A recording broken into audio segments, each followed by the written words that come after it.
કેશોદની VS public સ્કૂલમાં હિન્દુ યુવા સંગઠન દ્વારા મુગલો વિરુદ્ધ યુદ્ધમાં મરાઠાના છત્રપતિ સંભાજીની સ્વરાજ્ય બચાવવા લડાયક ભૂમિકા પ્રદર્શિત કરતી છાવા ફિલ્મનું વિનામૂલ્યે પ્રસારણ કરવામાં આવ્યું હતું।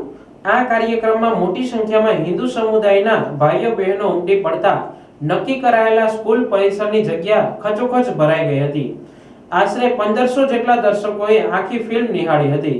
આ પ્રસંગે હિન્દુ યુવા સંગઠને થોડા સમય પહેલા રાહત દરે ચોપડા વિતરણનું કાર્ય કર્યું હોય તેમાં જે દાતાઓએ સહયોગ આપ્યો હતો તેમનું સન્માન કરવામાં આવ્યું હતું। આ કાર્યક્રમ દરમિયાન હિન્દુ યુવા સંગઠનના રાષ્ટ્રીય નેતા રઘુવીરસિંહ જાડેજાએ વિડિયો પ્રસારણના માધ્યમથી હિન્દુ યુવા સંગઠનના કાર્યકરો અને દર્શકો પ્રત્યે પ્રસંગોચિત શુભેચ્છા સંદેશો પાઠવ્યો હતો। છાવા ફિલ્મમાં મુગલોના રાજા ઔરંગઝેબ અને સ્વરાજ્ય બચાવવા મેદાને પડેલા છત્રપતિ શિવાજી મહારાજના પુત્ર સંભાજી મહારાજ વચ્ચે થયેલા યુદ્ધમાં સંભાજી મહારાજની શક્તિ, સમર્પણ, આત્મવિશ્વાસ જોઈ ઔરંગઝેબ બોલી ઉઠ્યા કે જો મારે સંભાજી મહારાજ જેવું સંતાન હોય તો હું દુનિયાભરમાં રાજ કરતો હોત।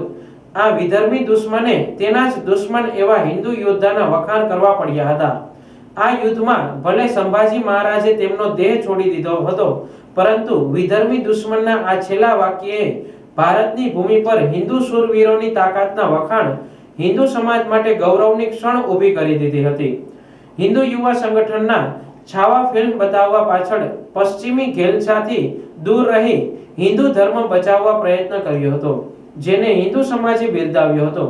આ સંગઠન દ્વારા આવનારી રામનવમીની પૂર્વ સંધ્યાએ કાનગોપી રાસ મંડળી તેમજ અષાઢી બીજના શોભાયાત્રા યોજવા જાહેરાત કરી હતી, જેમાં હિન્દુ સમુદાયને ઉમટી પડવા આહવાન કરવામાં આવ્યું હતું।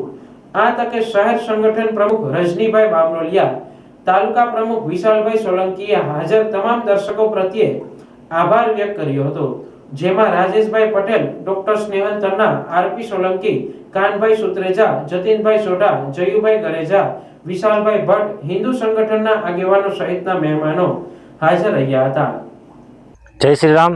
હું વિશાલ સોલંકી, હિન્દુ યુવા સંગઠન તાલુકા પ્રમુખ। આજ રોજ હિન્દુ યુવા સંગઠન દ્વારા એક છાવા મૂવી ફ્રીમાં બતાવવામાં આવેલું હતું। એમાં 1500થી વધારે ખુરશીઓ ભાઈઓ બહેનોની અલગ અલગ વ્યવસ્થા સાથે આ મૂવી બતાવવામાં આવેલું હતું। એમાં બહોળી સંખ્યામાં અમે 1500 ખુરશી કરતાં પણ વધારે લોકોએ આ પિક્ચરનો લાભ લીધો છે અને વધારેમાં વધારે લોકોએ આ છાવા પિક્ચર જોઈ અને હિન્દુ યુવા સંગઠનમાં જોડાવાની તૈયારી પણ બતાવી છે અને હિન્દુ યુવા સંગઠન દ્વારા આવા અનેક કાર્યક્રમો આવતા દિવસોમાં કરવામાં આવશે અને આ ટીમ એક ઉત્સાહી ટીમ બની છે અને આ ટીમ દ્વારા આવતા રામનવમીની પૂર્વ સંધ્યાએ એક કાનકોપીનું પણ આયોજન કરેલું છે અને અષાઢી બીજ ઉપર જગન્નાથ ભગવાનની રથયાત્રાનું પણ આયોજન કરેલું છે। એમાં તમામ કાર્યકરો, તમામ હોદ્દેદારો અમારી સાથે છે અને પૂરી તાકાતથી કામ કરશું અને હિન્દુત્વના જ્યારે કોઈ પણ મુદ્દા હશે એમાં હિન્દુ યુવા સંગઠન આગળ હશે એ પણ ખાતરી આપીએ છીએ। જય શ્રી રામ।